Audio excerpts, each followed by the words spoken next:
This is Special Chronicles, giving respect and a voice to people with special needs. I shudder thinking how the world can be so cruel. I lend my voice to those who can't. It's time we try, it's time we care, it's time we stand. It starts with a voice. Welcome back to the Special Chronicles podcast. I'm your host, Daniel Smrokowski. Today, we are joined by author Nancy Goodfellow to talk about her heartfelt new novel, a story that celebrates friendship, inclusion, and the joy of being exactly who you are. We'll explore the journey of Madison and Meg, two junior high school students, navigating grief, growth, and the power of connection. Plus, we'll show how you can pre-order special starting October 29th. Stay tuned. This is a conversation you won't want to miss. Please put your virtual applause as we welcome Nancy Goodfellow back as a two-time guest. Welcome back, Nancy. Welcome back. Thanks for having me.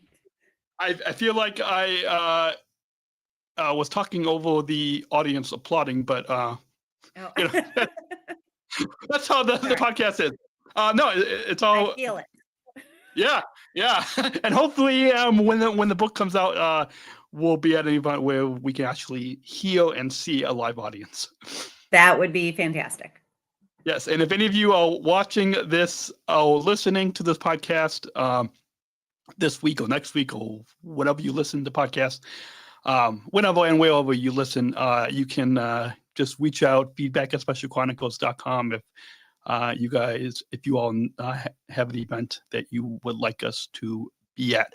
But Nancy, for those we were just talking about before we went live today, that the last time you and your daughter Lily were on was about a year ago. So I believe so, yeah. I think we have a lot of new listeners. So why don't you first, before we dive into the book, why don't you reintroduce yourself to our listeners? Tell us about your daughter Lily and just a little bit of your connection to our disability and Down syndrome community. Okay, I'd love to. So my name is Nancy Goodfellow, and as you said, I have a daughter named Lily.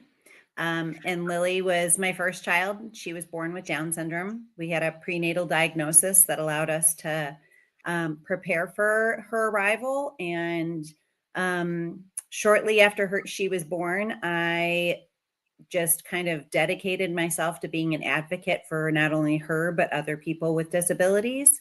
So over the past 22 years, I've been very involved as far as being not only an advocate, for her and other parents, but also trying to educate both adults and children about all intellectual disabilities. So I give presentations to schools, teaching kids about intellectual disabilities and how truly understanding what makes someone different allows you to then accept them, see past those differences, and see them as potential friends.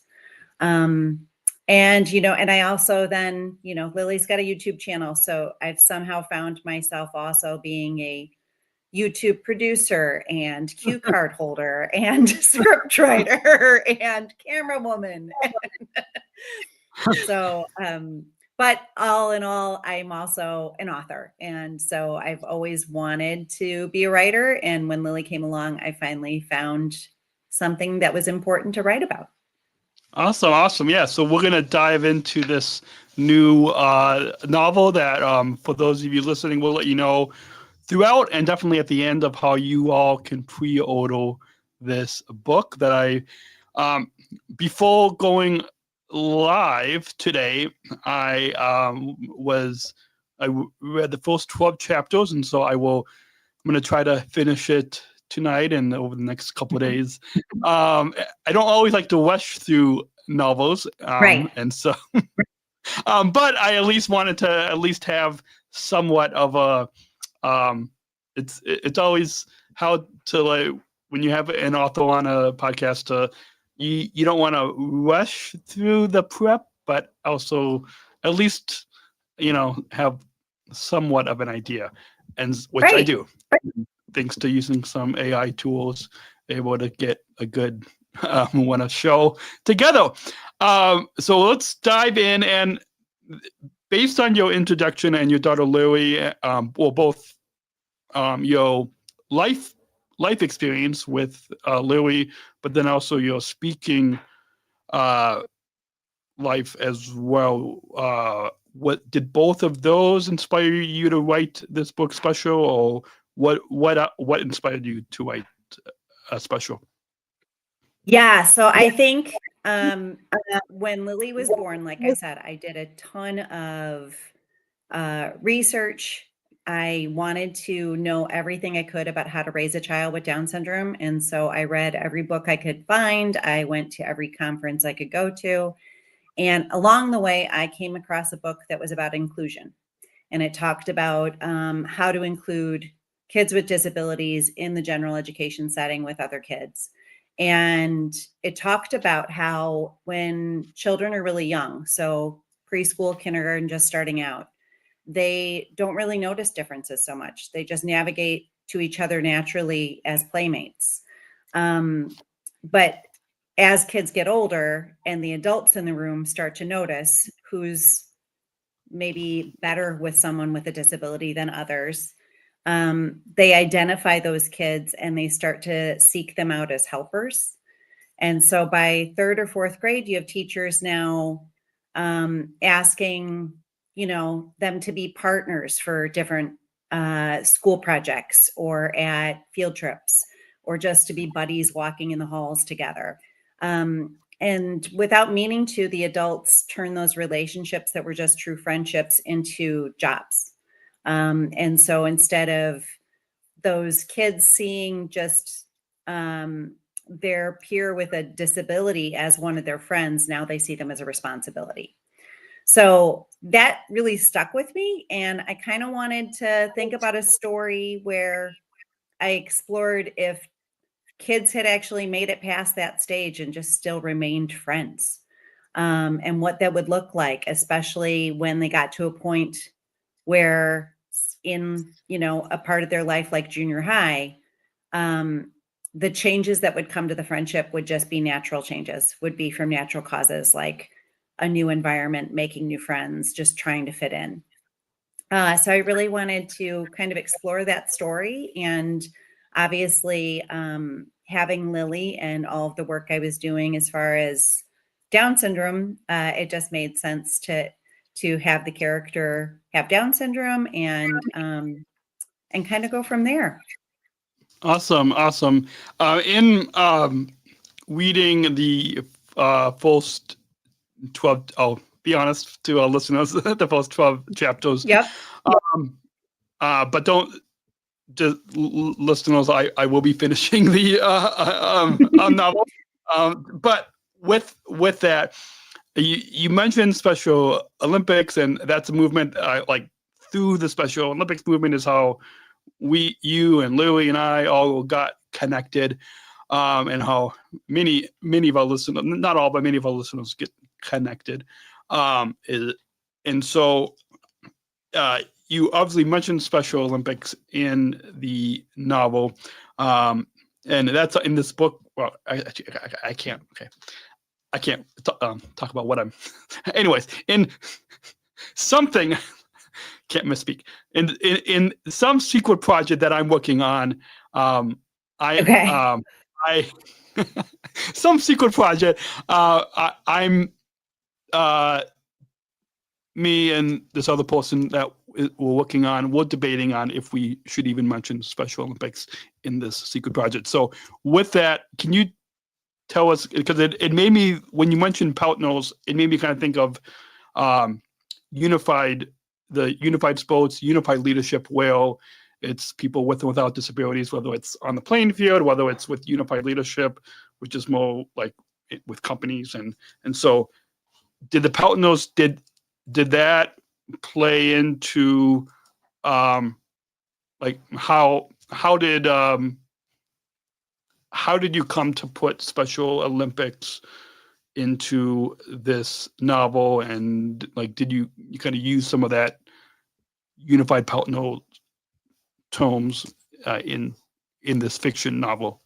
Yeah, I think Special Olympics is in the novel because it's a big part of like my life and Lily's life. And so it just seemed like a natural part of Meg, the character with Down syndrome, her life, right? And there's so much of parts of the book that refer to Special Olympics. A lot of them are also flashing back to memories that Meg and Madison as friends, things that they did together. Madison being there to celebrate Meg and cheer her on when she's competing, and so I think it's just a natural part of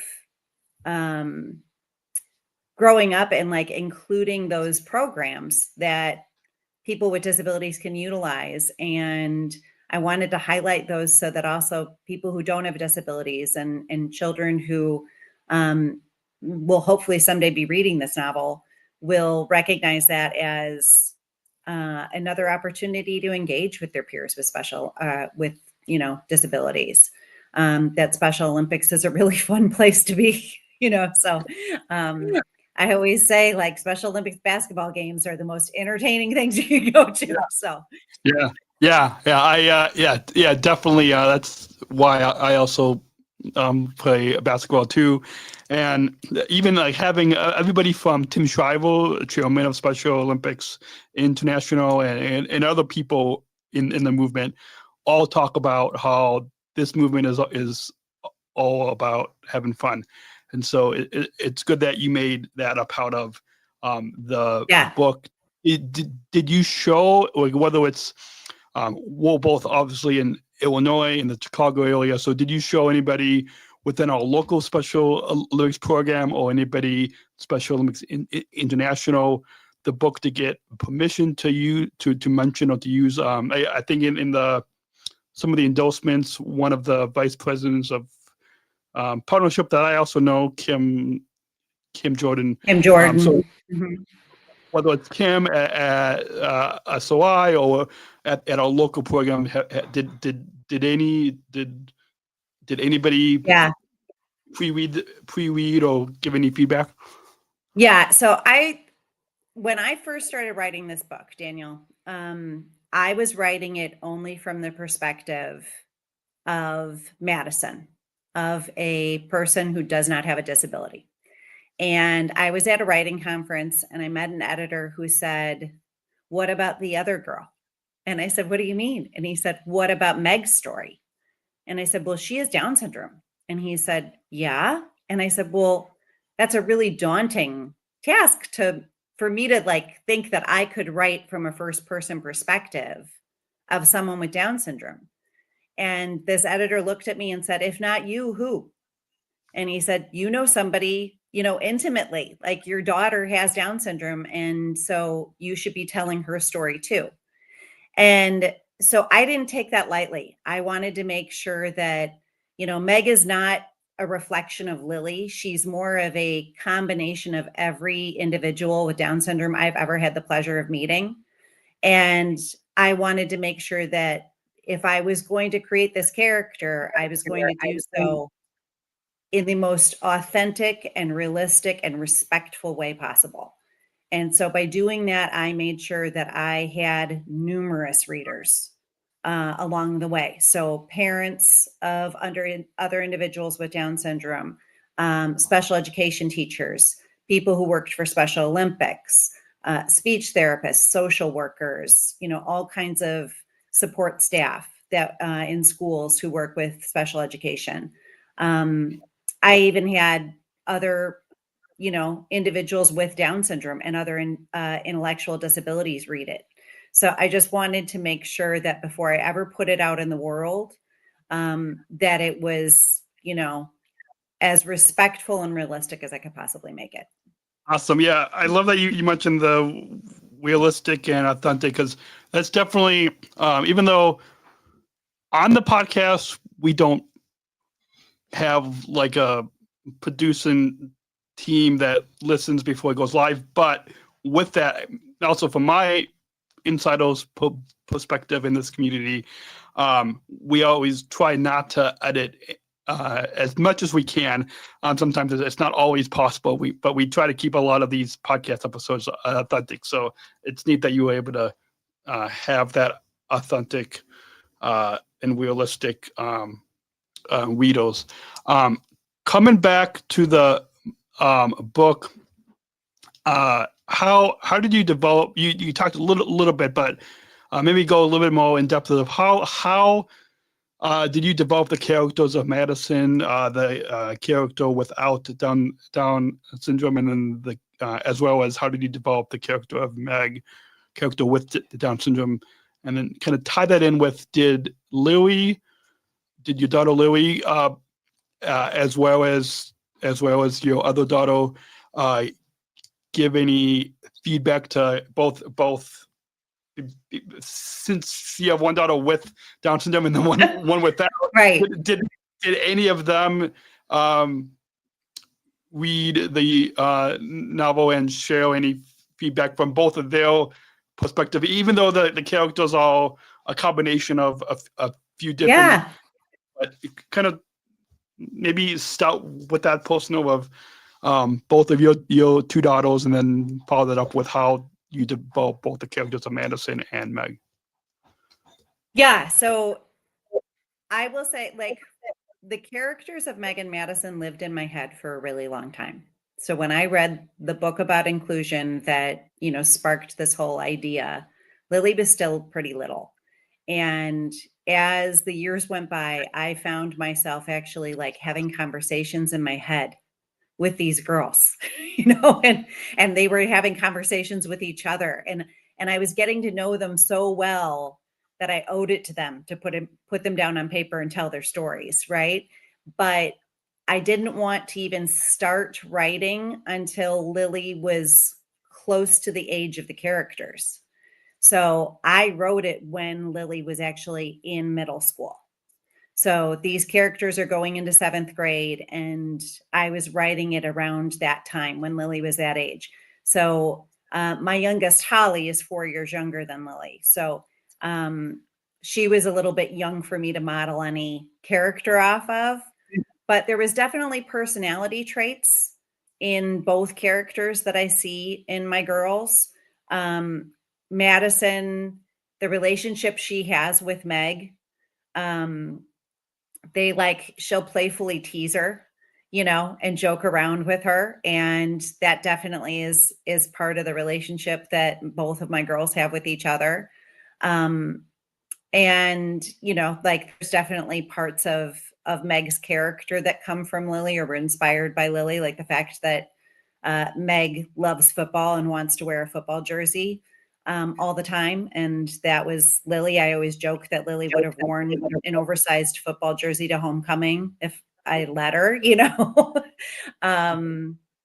So yeah, I think, but like I said, Meg is definitely a combination of every person I've ever met with Down syndrome. And there was parts of Madison that also were me growing up. And so it was easy for me to kind of pull from some of the things that I went through as a teenager and, wanting to change myself in order to fit in, and, be included with the popular kids. Awesome.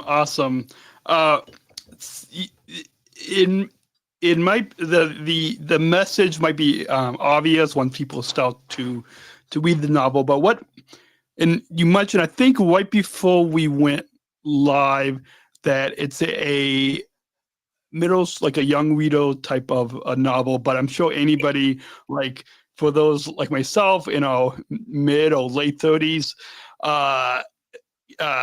can probably it's been a long time since I've been that junior high age, Right. or even high school age, that young reader. But hopefully I still look young. I don't know. We both can we can get away with being much younger than we really are. Yes. Maybe even with some AI. Right. Um, and so, but with that, what message do you hope young readers will? Because I'm sure now, as you go out and speak, you use this novel as a tool in schools. Yeah. And so, what message do you hope?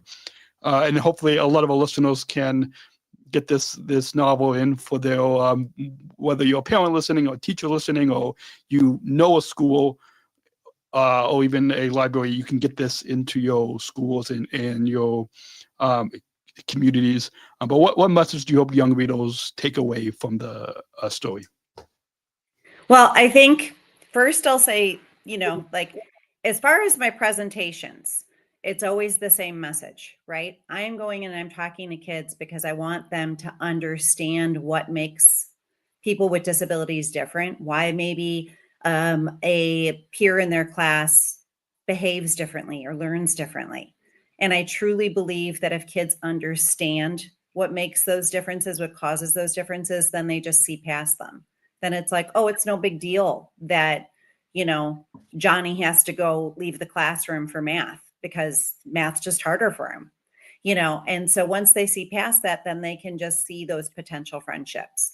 And so really, when I gave my presentations in the beginning, like I always wanted to draw from books and movies that the kids could relate to give those messages of acceptance and empathy. And when I looked, I couldn't find a middle grade novel so geared towards the ages of like 3rd to 8th grade, like those readers. And I couldn't find a novel that was about friendship that had a character with Down syndrome.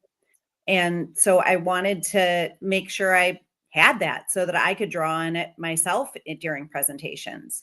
So that was really why I wrote the book and had the kids, have it be the genre that it is as far as middle grade. And I personally love reading middle grade because I don't have time to invest in a really long book. So I love that I can pick up a middle grade novel and be thoroughly entertained and be done with it in a couple of days. So yeah, so I think anybody would enjoy it. I think it's a great teaching tool. I'm hoping that it will be something that finds its way into classrooms and libraries and is used to help, teach kids empathy and acceptance and just bolster inclusion. Yeah, I mean, I can tell you my mom's read it a couple of times and she just absolutely loves it. So an 87-year-old's interested too. Awesome. So yeah, and even like that, I'm excited after we finish this live this live podcast right now to finish reading the novel, because it's I hope many of you that are watching or listening this however you like to watch and listen podcasts, that you will follow the link or just go on to Nancy's website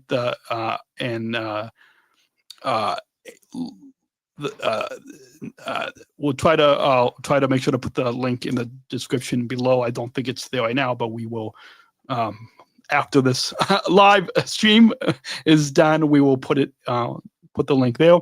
But hopefully you all will go and pre-order the book, because it's in addition to podcasts, but whether it's a podcast or a book or movie or TV show, all different. I'm sure that you agree.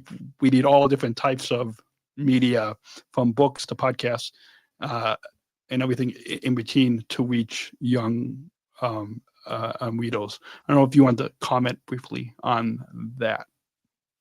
Yeah, I think that's, there's some really sad statistics that have been coming out lately about how few people read anymore.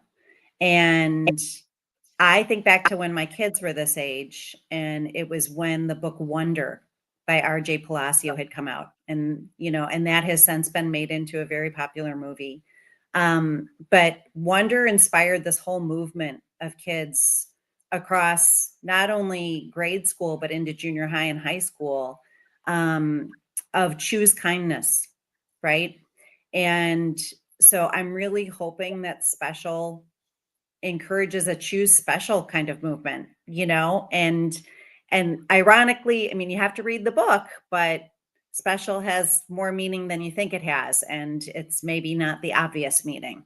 And so I hope that this is a book that then can be used across generations and platforms. Absolutely, yeah. Well, if there are any filmmakers that are listening to this podcast, or anybody that knows how to turn a novel into a book Right. and a novel into a movement, hopefully, maybe this podcast episode will help to get your novel turned into, at least, if not a movie, at least into a choose special movement. Because just like you titled the novel Special Chronicles is also right. kind of off of, or I should say, inspired by Special Olympics. But the word special, yes, it's related to Special Olympics, but it, just like your novel, the word special is in the title of this podcast. It's in the title of this platform that's been going on for 17 years, for a reason, not just for people like Lily and myself, but for others without disabilities too. Right. Let's move into some of the themes of friendship and inclusion, which I think come to the forefront even within the first few chapters. I'm sure throughout the middle and into the novel as well. I will know. It's okay, Daniel, like we said, I'll come back when it's time for the actual publication date, and you'll have read it by then and can talk about the whole book. And then, so we don't want any spoilers now anyways. No, yeah, definitely for the host and for those of you that are watching. But by the time the book is published, I will have finished the novel. I might even have to reread it to refresh my memory. So with that, how does Special portray?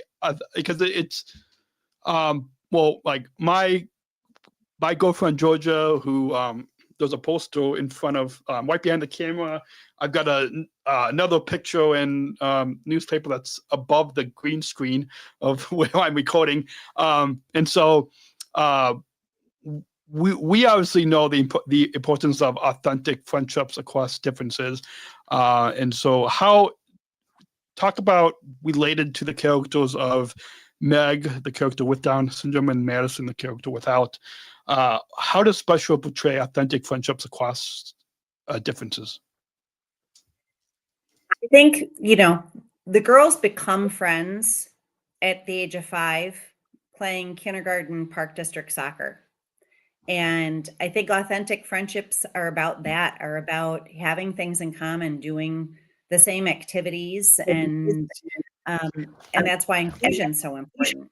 Because if you don't have inclusion, then you don't have people with disabilities that are in those same spaces. But they were able to just start playing together and find the different things that they had in common. So in the story, Meg not only plays, park district soccer, but she's included in the general education classroom. She swims for the neighborhood swim team. And these were all things that I experienced with Lily. So I could draw from Lily's own experiences in order to create this friendship. And I actually dedicate the book to 3 girls that were Lily's best friends and continue to be her best friends, like that all inspired this friendship because I could picture it and I could imagine it because of the friendship that they each had with Lily at different times throughout their, elementary and junior high and high school careers. So I think, authentic friendships are friendship, like you're not friends with people that you have everything in common with. Nobody's the same. The world would be a very boring place if we were all exactly the same. But authentic friendships, you have people that are different than you, but you have, the things that you commonly enjoy, or you have common beliefs. And so I just wanted to create a story where also readers could see that. They could see that there was this authentic friendship between someone who did have a disability and someone who did not, and what that looked like. Awesome. I love that. And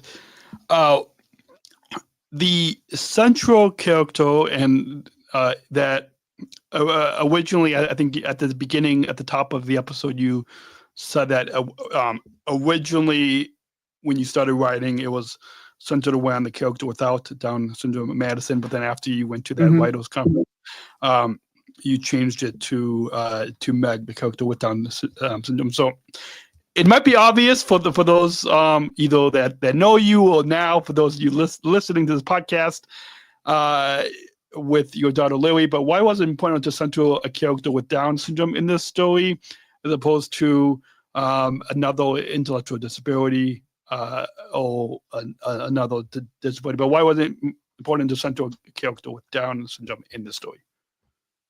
I think, like I said, I think it was a lot of it was because when I do my presentations, I searched for a book that I could draw from, that had a character with Down syndrome. I talk a lot about different books in my presentations that have characters with autism. Those are easy to find, especially at this age grade, at the age that special is centered for.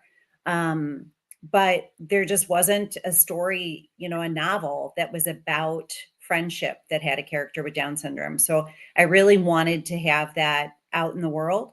But as I said as well, I wouldn't feel comfortable creating a character from a first person perspective with a disability that I don't know intimately. And so I feel like, because of my relationship with Lily, because of the work that I do, when I give my presentations, I'm joined by, our mutual friend, Michelle Anderson, who is a young woman with Down syndrome. And so she and I have spoken together for over 10 years. So it's those relationships that I feel like, okay, I'm qualified to write a character who has Down syndrome. And there are characters in the book who have various other disabilities, intellectual disabilities, autism and Fragile X. And so it was important for those to be authentic and realistic as well. And so I also talked to parents and had them read the book who, of their children who have Fragile X or who have autism. Awesome. So building upon that, since you said that, you also talked with parents and people with other intellectual disabilities. So, as whether it's young readers or older readers, and so depending on what age the reader is, even though they're going to read and see in their mind a character with Down syndrome in the story, can they also relate it to another intellectual disability and find a friendship with another intellectual disability, even though it's the character is with Down syndrome? But can they relate to? Are they able to relate to other intellectual and developmental disabilities? Absolutely. I think, empathy is something that needs to be taught, right? I don't think people realize that really empathy needs to be taught to kids. And when you teach them how to put themselves in someone else's shoes and to try to see the world from someone else's perspective, then that opens up a whole world of understanding and acceptance and inclusion. And so even though Meg has Down syndrome, I think that any reader would see the world through her eyes and realize that that would be similar to anyone who's different in any way, right? So whether they have a learning disability, whether they have an intellectual disability, whether they have a physical disability, or whether they just have other differences, I think that, that will enable readers to look at any of those classmates differently. Awesome. And so, building on that, it's as if you have done a podcast before. That I mean, not only this podcast, but um, you mentioned empathy, and so that's, I think, a powerful theme. In addition to the friendships across differences, but particularly that word empathy and that theme of empathy, in addition to friendship and inclusion. But what role does empathy play in the character's growth? I think especially in Madison's growth, the empathy is huge because for her within the story, she has recently lost her father, so she's dealing with grief. She's starting a new school. She is trying to fit in. Um, she gets to be one of the popular kids, and she's been looking at her friendship with Meg more recently as this kind of one-sided friendship where she was the one that was always supporting Meg. She was always there for Meg, helping her out. And as you see her grow throughout the novel, and as she makes these different realizations through her experiences, the biggest realization is she sees just how much Meg has done for her as a friend. And so she's able to kind of put herself in Meg's shoes for a bit, and see the friendship through Meg's eyes as far as what Meg has done for her. So I think that part of empathy for Madison helps her to grow. I think that the biggest importance of empathy in the book is what readers will get, is hopefully that ability for, because it's written in first person perspective and from both girls' perspectives, that a reader will see themselves in each story, in each girl, in a different way, and learn to empathize with them as well. Awesome. I love that. And I'm going to jump a little bit around the show notes a little bit. Our listeners are not going to know that, but right. now you've told them. Yeah, now I told them. Only that's where sometimes I break down that fourth wall. And so I'm doing that because of how you just talked about the role of empathy. But in talking about that, you talked about how the character of Madison is dealing with grief. And so that's why, as we talk about this theme of grief and healing and emotional growth, and the growth that Madison goes on in dealing with the grief and healing throughout the novel in her friendship with Meg. Madison's grief is, as you talked about, as our listeners will tone into readers. Hopefully all of you listeners will to readers. Is a powerful thread. So how did you approach writing Madison's journey and Madison's grief of this powerful thread? How did you approach the writing of her journey? Is it from personal experience? When I said earlier that a lot of Madison came from me and my own experiences. I lost my dad when I was 2. So I was too young to have any memory of him. And I think when I was really young, I didn't even know that I was missing out on anything. So it never really affected me. And when I reached this age that the girls are at, that the characters are at, when I got into junior high, I started to really grieve the loss of my father and just missing out on that relationship between a father and a daughter. And I started to realize, what that meant and how that was going to affect my life. So I think writing Madison's grief over her own loss was actually kind of cathartic for me, years later to kind of write down the things that I was going through. So it was very easy for me to write Madison's grief and how she was feeling, and her, especially just, how much it would hit her when she'd see Meg interacting with her father. Because I remember that from when I was younger, as far as seeing friends and the relationship they had with their dads and realizing like that was pretty special and it wasn't something I had. So that was how I came to that, to be able to write that story. But I also felt like adults have a pretty important role when it comes to children with disabilities. I think you can, relate to that, Daniel, and know just how important your parents are and how important they've been as you've gotten older. And so I've always had a much more prominent role in Lily's life and in her friendships than I ever did with my other kids.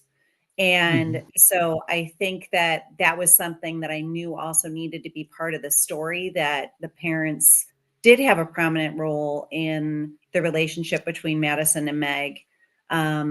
But, Madison comes to understand in the story that what she believed was things she did because of her dad, she actually just did with her dad's support, but it was because of her own choices. Awesome. And building upon that and tying this healing in with the theme of friendship that we talked about at the top of the program today, how do friendships help Madison heal? Is there without spoiling any of the story to both, whether it's me, the host, who hasn't finished the novel yet, audience listening in, because we do want you all to pre-order, and so if you're watching this, we'll be putting the pre-order link in the description below, wherever you're watching or listening to this podcast. But with that, talk a little bit, whether it's a story from your personal life, whether it's a fictional story from Special, how do friendships help Madison heal? I think, friendships help everybody heal, right? So all of us have experienced loss, and the support of family and friends is necessary in order to heal. And so I think that in the case of Special, Madison feels like she's alone in her grief. And it's when she finally realizes that Meg has lost a very important person in her life as well. And that Madison's dad, he was a prominent figure in Meg's life too. And so they can actually share their grief. And so I think when she realizes she's not alone, I think that's when she heals. And I think that's true for all of us, right? It's when you realize you're not alone in your grief, even if you have friends who maybe didn't experience the same grief or they're not going through it, they can still walk alongside you and still provide that kind of support. Yeah, I love that. And those earlier this year, and I forgot exactly when it was, but there was a friend of my girlfriend, Georgia's, who I also know, and many within our Special Olympics community know this young man with Down syndrome, who I believe his name was Eddie, but and I don't know if he lived in, I think, Oak Park, and there was he had, and we were at this Opportunity Knocks, this other organization, their gala this past spring, and we both of us took pictures with them because we always see each other at this gala event and other events. But little did we know, this past summer when Georgia and I went on vacation, we got back and found out the news of him passing away. And so I don't know if you know him as well, but that just made me think of, even within our intellectual disability community, just like the character of Madison, but also you talked about the character of Meg also having a loss. So that this was a personal loss that I thought kind of that our listeners can kind of also know Right. how to grieve and as well. Yeah. And I didn't know Eddie. Yeah, I didn't know Eddie personally. I actually, years ago, I had mentioned earlier about how I kind of jumped into being an advocate and getting involved in the disability community when Lily was very young. And so for a number of years, I was on the board of directors of the National Association for Down Syndrome, and I worked as their editor, and I was a parent support volunteer, and I had a bunch of different roles before I was a public speaker. And so Eddie's mom was on the board with me.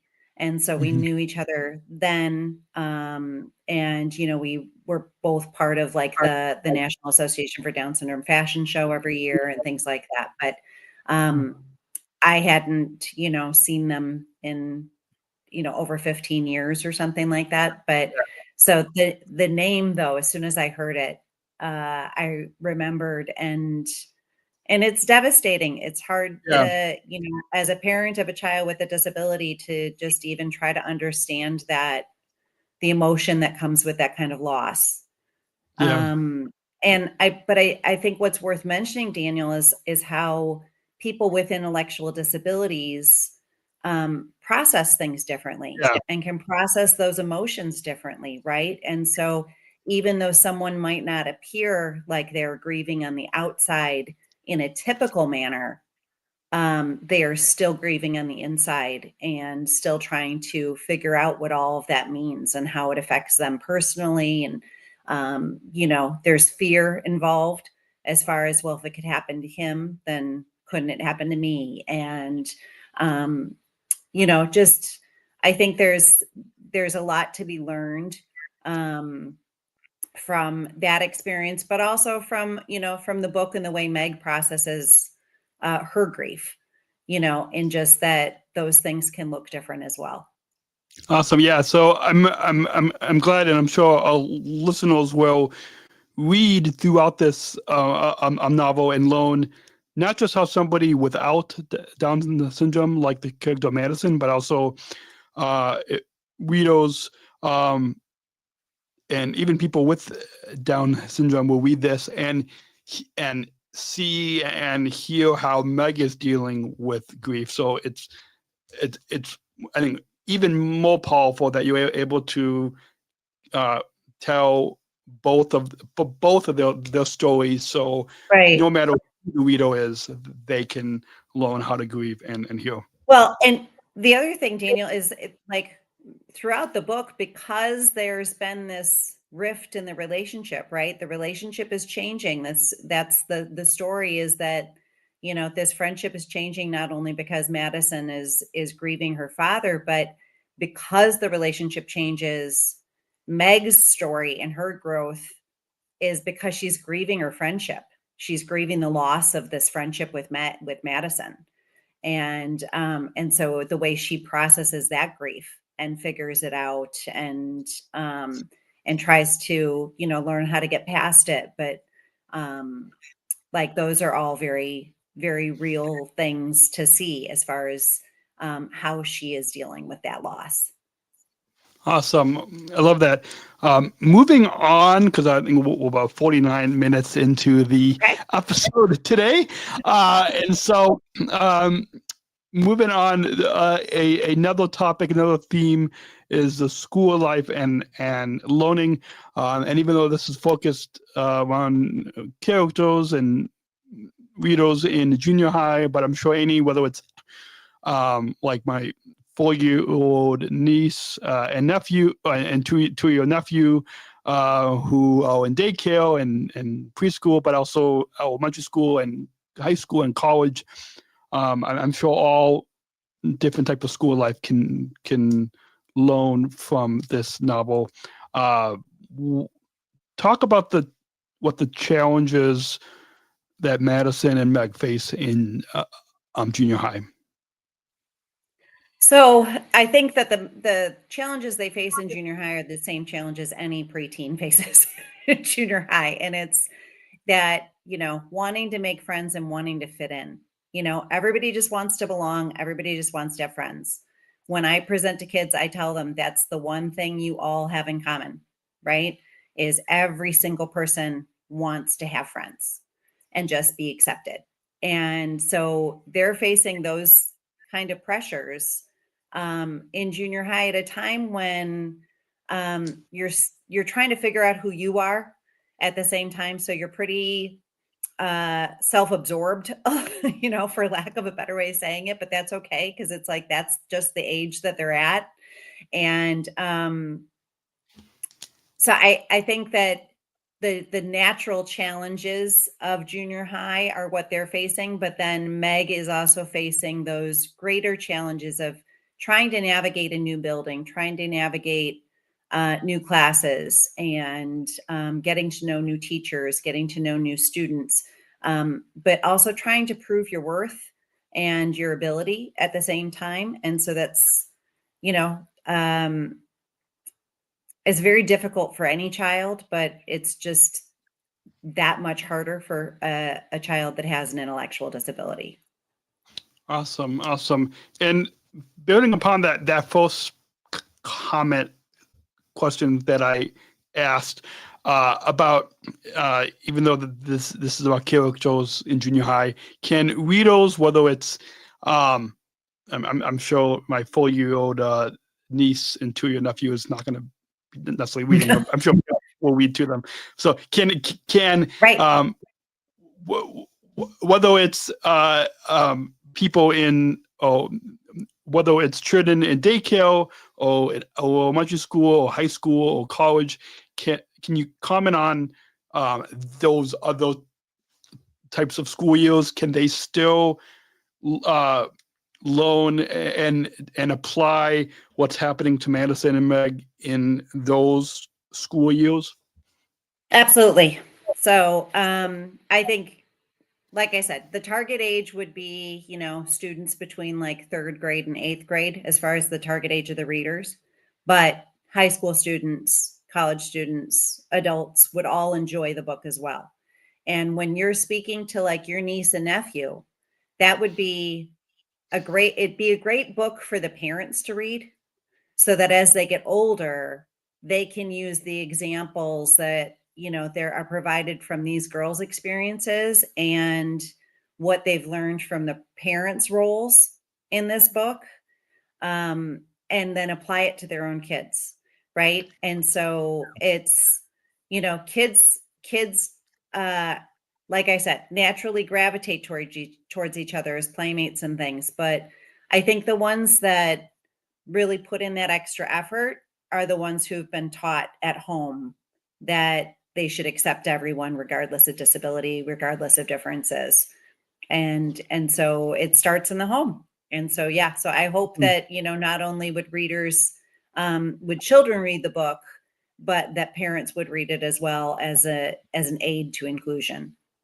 Awesome. So yeah, I'm definitely going to pass on when you share with me and I share with the listeners, I'll definitely share the pre-order link with my sister. And for those of you listening or watching this podcast, follow the link whether you're watching the video podcast and you see it on the screen.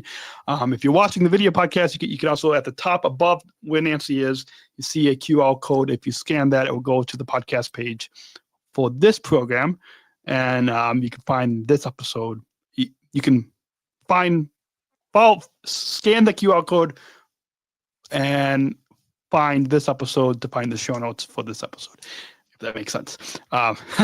Always trying to kind of, if TV is putting QR codes up, why don't we do that as well? If you're watching on your phone, then you might just want to watch this on your computer or TV, and then you can scan that QR code. But moving on, as you mentioned a little bit about real life, and even throughout our time together today, and building upon both your speaking career and also in this novel, how do classroom interactions reflect real life inclusion? I think, well, I can guarantee you that the story reflects real life because a lot of the experiences were based on real life experiences. So maybe not necessarily Lily's, but definitely experiences that I heard about as a parent support volunteer and talking to other parents. But some were based on Lily as well. And so I think what you see through the classroom interactions is that some kids are better at inclusion than others, right? And so some kids understand why there are individuals with disabilities in their classes, and maybe some don't. And those are the kids that just haven't learned empathy yet and haven't learned to understand those differences in order to see past them. And so there's different, I include scenes where Meg is included in the general education classroom. I include scenes where Meg is in a special education classroom, with fewer students and a special education teacher.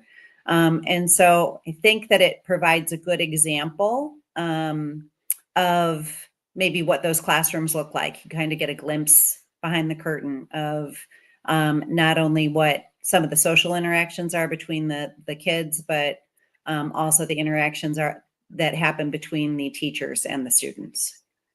Awesome. Building upon that real life inclusion that you talked about, and without spoiling too much for our listeners, without spoiling too much for the host who hasn't finished, but will by hopefully the time you guys all, by the time the book comes out.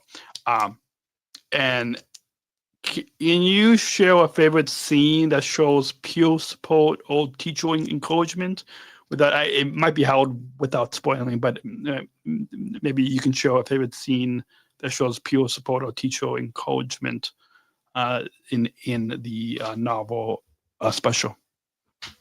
I think one of the most important scenes in regards to the school support in the school setting is when on the first day of school, Meg is trying to get back to her locker and get to class, and an older student stops her. And just because she has a disability, just because she has Down syndrome, he escorts her to the multi-needs or structured learning classroom, assuming that that's where she belongs. And he's not trying to hurt her feelings. He's not trying to be mean in any way. He's, honestly thinking that he's doing something right and that he's helping her, but he's making a mistake based on an assumption.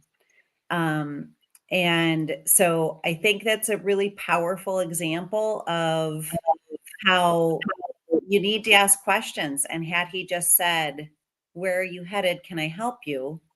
And she could have replied, "I'm headed to my locker. I know where I'm going." Instead of making the assumption that she belonged in a certain classroom in a certain part of the building.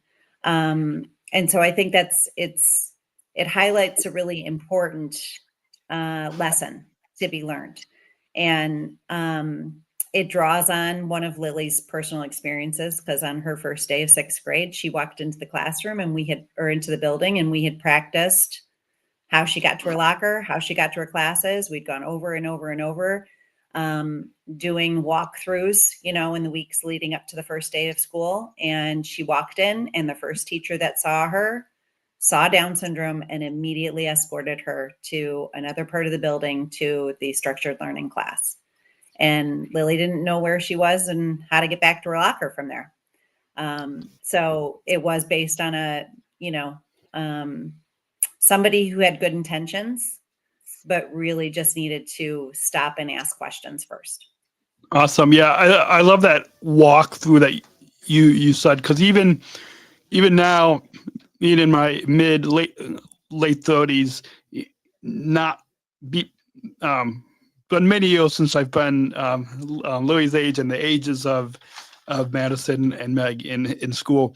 But even whether you're their age or in your middle or late 30s, with an intellectual developmental disability, it's having those walkthroughs helps. I think helps us, as you obviously know, with Lily, and so you're able to still take the walkthroughs that you have had in school to when you have a job. Like before I started my job at United Airlines, as you know, my mom and I did a walkthrough bus, like where we got on the Pace bus and then got off at the airport and walked all the way to the United Terminal 1, and then the same thing coming back. And so even though now the bus stop has since changed at the airport, but still having that walkthrough before helped. Right. Yeah. So moving on to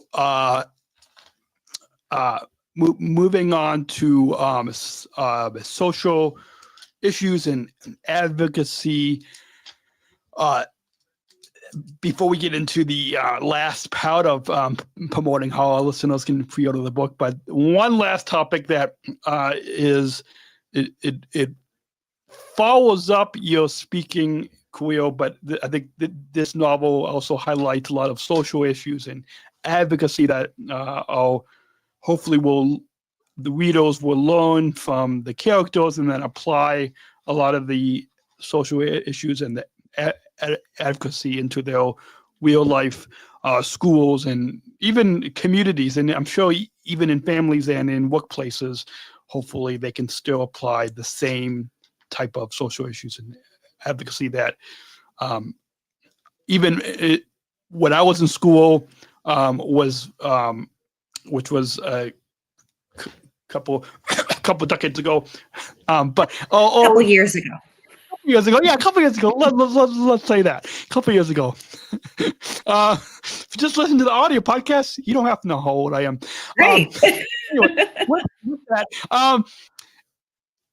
in the workplace, there's still a lot of these social issues still relate, and still, like, even I had, without getting into details, in a workplace a few months ago, had a coworker who, as you know, those of us with intellectual disabilities are still a valuable part of the team. But there was a coworker who told me to basically at the airport, you know how when you board a flight, to stand where the passengers stand. So stand not as if you are part of the team. And so I'm not going to get into a lot of the details because it doesn't this conversation, but that's an example that really shouldn't happen. And so by advocating to my manager and supervisors, who I hope have done something, and there was another coworker that was even upset that it even happened, that this other guy had done it. So so that the advocacy is an important part of this novel. How does Special address bullying and acceptance? It might be obvious when our listeners read and hear about Madison and Meg, but how does Special address bullying and acceptance? That's really, even without getting too political, because we don't really get that on the program, but we don't want to open that can of worms. Our listeners can probably imagine themselves, no matter what side you're on, can probably know what we're talking about. But how does Special address bullying and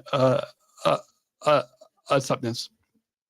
Well, so one way is that through a social group in the school with a social worker, Meg and her classmates, a couple of the other girls with disabilities, they learn to advocate for themselves. And the social worker actually uses the movie High School Musical to go through scenes and teach them different emotions, different face expressions, different intentions. And then different ways of advocating for themselves and sticking up for themselves. And so that is part of Meg's growth, is that by the end of the book, she has learned how to do that for herself. Whereas prior to that, she probably relied on Madison to do it for her. But the other part of bullying and things that I really wanted to kind of explore was the idea of typically developing peers, classmates who don't have disabilities, actually feeling jealousy for classmates who do. And it's something, that I see also in sibling relationships too, right? Someone with a disability may get a lot of attention. Mhm. And so whether it's a sibling who is jealous of the attention that they're not getting from their parents, or whether it's a, 7th grade girl who's jealous that, the person with Down syndrome is getting more attention from, the football players or other people in school than she's getting. So you have to read it to find out exactly who that is. But so I explore those things. I explore not only what some of the bullying might look like, but the reasons for why somebody might be doing that, and how they need to learn more about empathy and more about inclusion in order to avoid those things. But one of the things that, I really concentrate on in my presentations is also just the importance of not using hurtful words.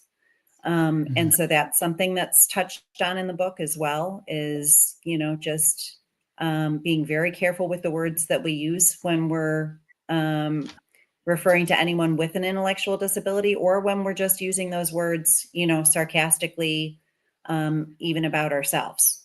That it doesn't matter if someone's around to hear you or not. You just should never have that word in your vocabulary.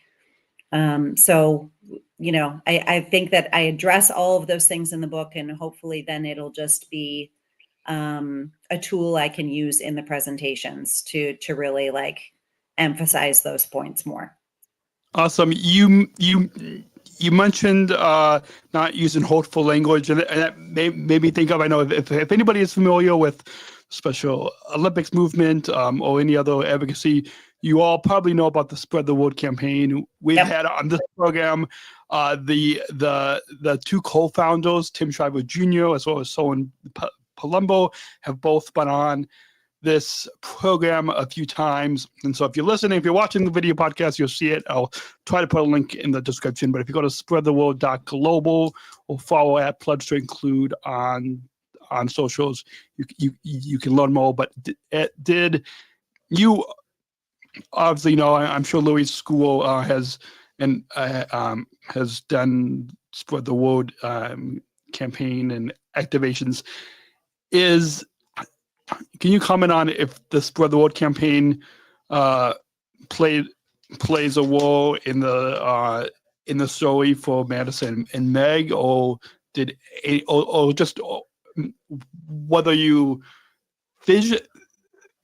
physically and visually wrote and mentioned the Spread the Word campaign, or if it was more of a knowing about it and then just kind of writing about it without saying it? Did any of the Spread the Word campaign play into the book special? Because I think it like that was the first thing that came to my mind when we talk about acceptance and addressing bullying and social issues and advocacy. I wish we had that and Unified Champion schools when I was in school, but we didn't have it when I was growing up in school.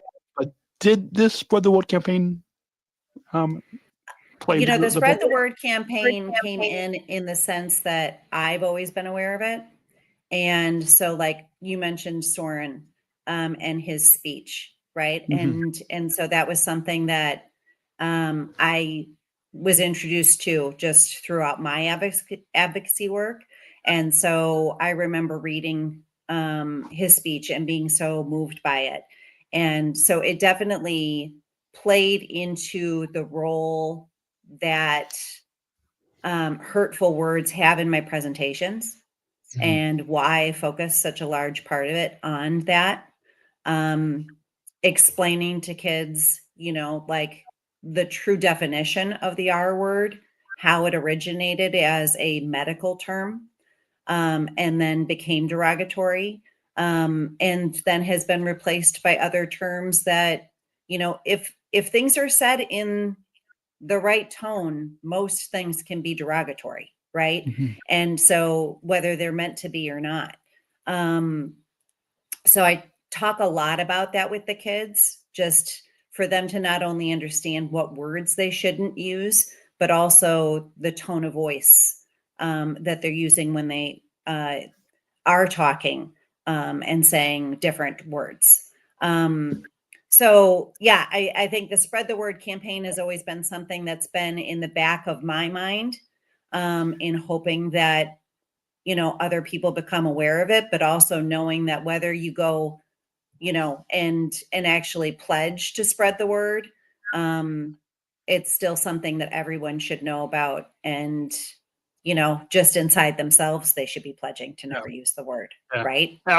Absolutely. We used to, even on the early days of this podcast, now we just have one long segment conversation interview with people. But in the early days of this podcast, I had a lot of different segments. An interview segment, I had different feedback segment, one a disability news segment, and I had one segment that was focused on Spread the Word, where I would highlight that campaign on the program. And I don't have any plans to go bring back any segments, just because it's time. It's easier just to have people on. Right. I guess why people want to tune in is hear from the guest. But definitely for those of you that either want to learn more, as well as learn how you can take a pledge, I didn't plan on mentioning this, but because it fits into this last topic here. Yeah, absolutely. You also going across the screen, go to spreadtheworld.global, and or if you're on social media, pledge to include, you can click that link in bio. But just go to spreadtheworld.global, take the pledge, and learn more. Before we get to that final segment on pre-ordering, one kind of to wrap up this last topic, what conversations do you hope that this book sparks in schools and in families? We probably mentioned, I'm sure, a lot of what we talked about throughout the conversation today, whether it's social issues, grief, healing, emotional growth, school life and learning, themes of friendship and inclusion. I'm sure a lot of these, you probably hope a lot of these kind of fit into these conversations. But what conversations do you really hope that this book special sparks in schools, in families, not only in the Chicagoland area, but across the country, across the globe? Oh, hopefully. Hopefully, right? I think when I give presentations, the most important part of my presentation is the questions and answers at the end, because it allows the children time to share their own comments or experiences. Oftentimes, it is a time for a child to raise their hand and say, I have that, and say what disability maybe they have, and their classmates look at them and think, really? I didn't know that, and so it's giving them that opportunity. But I love giving them the safe space to ask whatever questions they want to ask without being nervous that it's going to be the wrong question, or that it's going to be taken the wrong way, or that they're doing something wrong by asking that, right? And so that's what I hope. I hope that after reading this book, there are conversations in classrooms and conversations across the dinner table, and in the car, where kids can just say, well, what about this? And this person in my class, they do this sometimes and it's really weird. And what about that?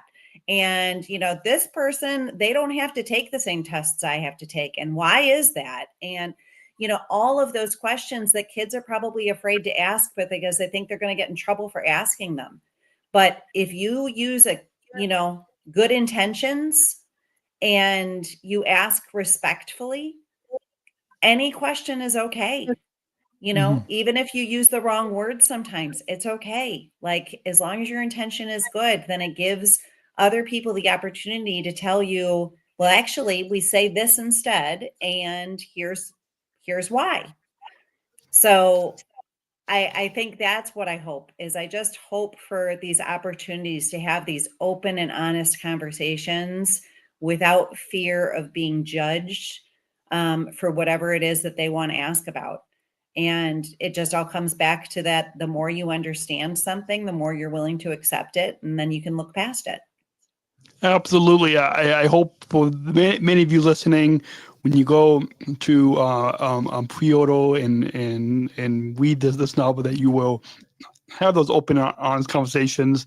Hopefully, over the past 17 years, over 800 episodes of this program, over 100 episodes of the Georgia and Daniel show. Hopefully, this platform on Special Chronicles has sparked open and honest conversations, and I'm sure that this book special will do the same. With that, it's now the point. I know we've been on for an hour and 16 minutes, so it's about time to wrap up. Too much fun. Yeah, too much fun. Yeah. But the good thing about unlike TV and radio, the good thing about these podcasts is these long form conversations that I think if you're like me and you have a 2-hour commute home from work, it's like I was just telling my one of my cousins at my sister's wedding. I was sitting across the table from him, and I was saying, podcasts are great for a 2-hour commute. And actually, this cousin lives in Pennsylvania, and a little fun fact, I was in the basement of his house, and he was the one that, because originally this podcast had a different name, and so he was the one I used the thesaurus to help to come up with Special Chronicles.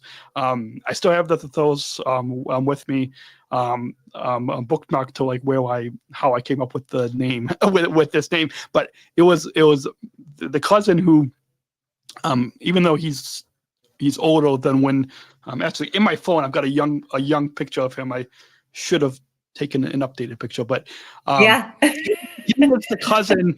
It was in his basement in Pennsylvania, near Harrisburg, Pennsylvania, that he was the one that motivated me to rebrand this podcast and to the name that it is today, Special Chronicles. So that's great.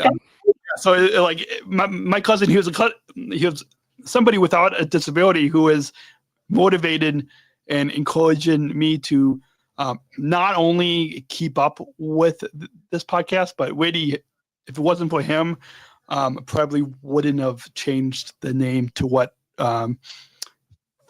famous or probably not in fame, but like what everybody knows is it infamous? Yeah, but hopefully not. But to what everybody knows, it's thanks right. to my cousin. But right. Very well known. Very well known. Yeah.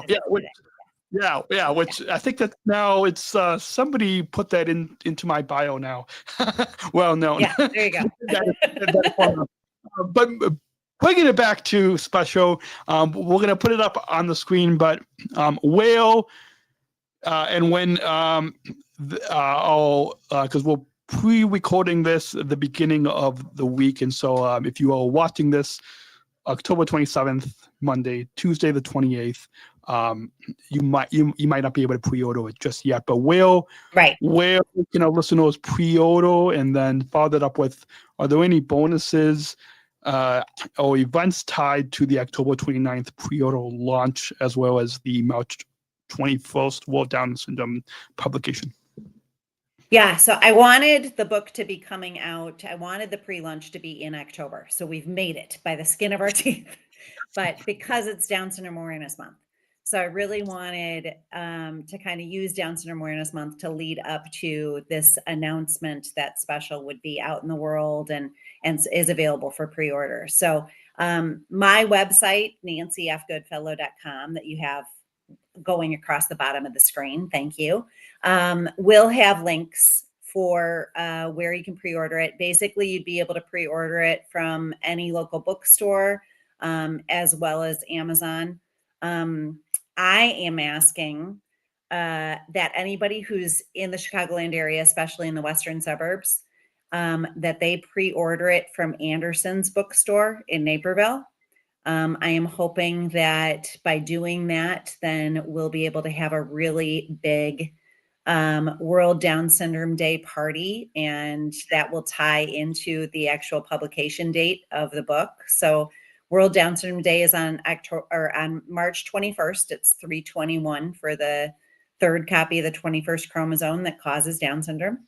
And so it's on a Saturday this year. So my actual publication date couldn't be on a Saturday. So it's actually on March 19th. But it means that everybody who pre-orders a copy will get their book on March 19th, and they'll have it in time for World Down Syndrome Day. Awesome. But I'm really hoping that we'll have some kind of a big party to tie into, the release of the book, and celebrate World Down Syndrome Day together. And then my dream is that I can go across the country and give presentations and do author events to highlight special.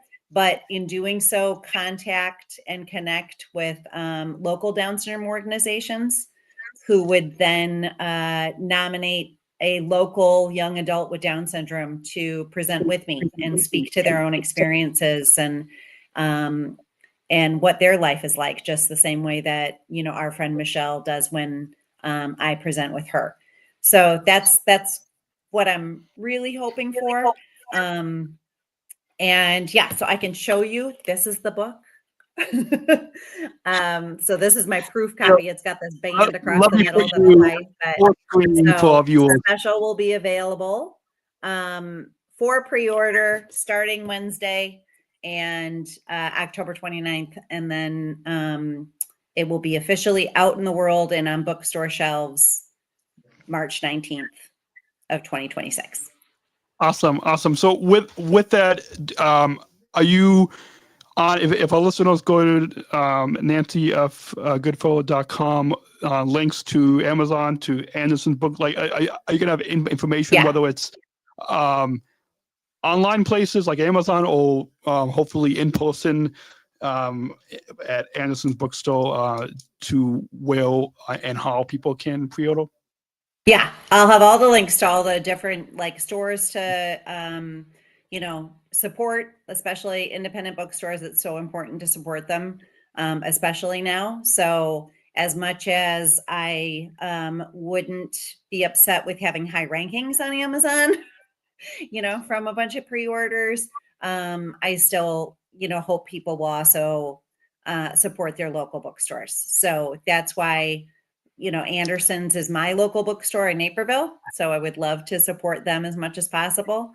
And like I said, hopefully we'll be able to, then partner with them to have a pretty great party for World Down Syndrome Day. Awesome. Yeah. Hopefully we'll have to talk off air, but hopefully we can figure out how to do a live podcast conversation to help you with the launch.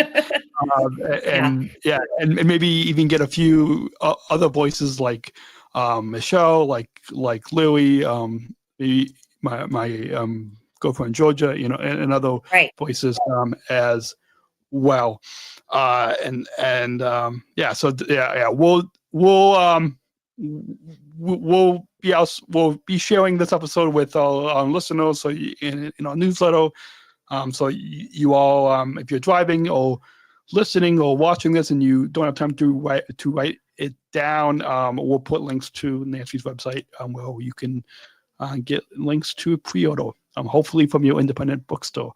The other thing too is if you follow me on Instagram at NF Goodfellow, I'm doing, a countdown right now to the pre-launch, just kind of telling people my story as far as how all of this came to be. But also I will sponsor giveaways over the next few months in advance of the release date, and have some other fun announcements. So so all of that will be available through there. Awesome. And your social media links are on your website as well. So for those of you listening, go follow and find out how you can get some bonuses and other gifts from pre-ordering. How can a fan support your work beyond the book? You mentioned hopefully wanting to go across the country, and maybe even we've got listeners in England and in New Zealand and Australia. And in other countries as well. So maybe even everywhere. Globally. Have a book, we'll travel. Yeah. So if there's a listener not only across the country but across the globe that's listening to the program that wants to have you come out and speak, how can those listeners support your work beyond buying the book? Yeah, I think that the biggest thing is, like, if you're a teacher or a paraprofessional or an administrator or a librarian, anybody who works with anybody in schools, or your parent, and you think that, like, my presentation would be valuable and helpful to have at your school, then please reach out and contact me. And I think that the more presentations I can do, the more I can get my book out there as well. And hopefully the more friendships I can encourage and inspire between kids, who don't have disabilities and kids who do. Awesome. So we've got just a few minutes left. So these last two questions, we will go try to go very speed quickly. Round. Yeah, speed round. And so any final thoughts on your overall time now being a 2-time guest on the Special Chronicles podcast? I'm just honored, Daniel. Thank you very much for having me. So I will come on as many times as you want me to. Yeah, and I'm sure this hopefully by the time the book comes out, you'll make your 3-time guest. Even Tim Shriver, chairman of Special Olympics, has only I think Tim has only have as a 2-time guest. So maybe come March 2026. You will beat our friend Tim. But maybe now Tim might want to find a way to come back. Anyway. You know what? I'd be happy to come on with Tim. We can have a conversation together. Yeah, because Tim has a history with education. So maybe we can, we will share this podcast with him, and we will find a way and see how we can, whether it's virtually or in person, to have you and Tim, because maybe Tim can read this book and we can have I would love it. Yeah.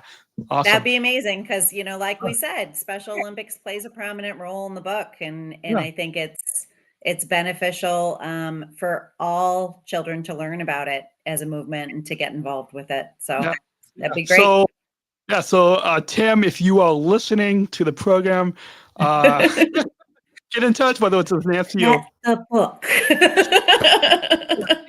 Tim and everybody else, get the book. Finally, we mentioned inclusion. It's a big part of the Special Olympics movement. It's a big part of Special Chronicles. My small team, content business manager, who's my dad, our volunteer content producer, like this podcast wouldn't be possible without inclusion is even what makes this podcast possible. And so you and I, we all live it, and so we want our listeners to not only listen to us, but to have a call to action, just like you're having a call to action with your book special. We want our listeners to have that call and bring inclusion into their communities. So this final question will help our listeners do just that. And we've got it. So let's go ahead and roll that quick bumper and introduce the final question. We're not just athletes. We are the ambassadors of an uprising. Peaceful protesters. In a rebellion against anyone who has a fear of difference. Difference. Our demands are equality, dignity, and the recognition of our shared humanity. We will not stop or accept anything less. Today, our world is more divided than ever. And coming together has never been more urgent. The revolution is inclusion. Find out more at jointherevolution.org. So very quickly, relating to the a story in your novel Special, what, or maybe even related to Lily as well, but you can do both, related to the characters of Meg and Madison, but also to your daughter Lily and anybody else. What does inclusion mean to you? It's a harder question than you think it would be, right? Yeah. Because it's so big. It is. But I think inclusion is truly having a place at the table, right? Like regardless of where you are, whether it's in the classroom, whether it's, at a friend's house, whether it's on the soccer team, whether it's on the swim team or just, hanging out at the pool. Inclusion means that everybody belongs, regardless of differences. And so I think it's a world where you recognize that everybody has worth, regardless of any ability or accomplishment. And so everybody's valuable. Everybody's special, right? So it's just inclusion in a perfect world is where everybody realizes that every single person belongs, every single person has worth. Everybody wants to have friends and be part of it and just be accepted for who they are. Awesome. Perfect way to wrap up our conversation today. Thank you again, Louie, for coming on now as a two-time guest, and yeah, thank you again for coming on for the past hour. I know it's been an hour and 30 minutes, but it was a pleasure, Daniel. It's always fun to talk to you.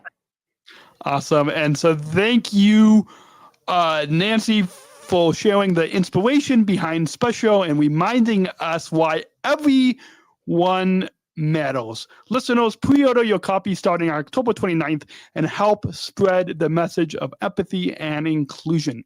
You can find this episode, a link to pre-order the book and more at specialchronicles.com/pod. That's specialchronicles.com/pod.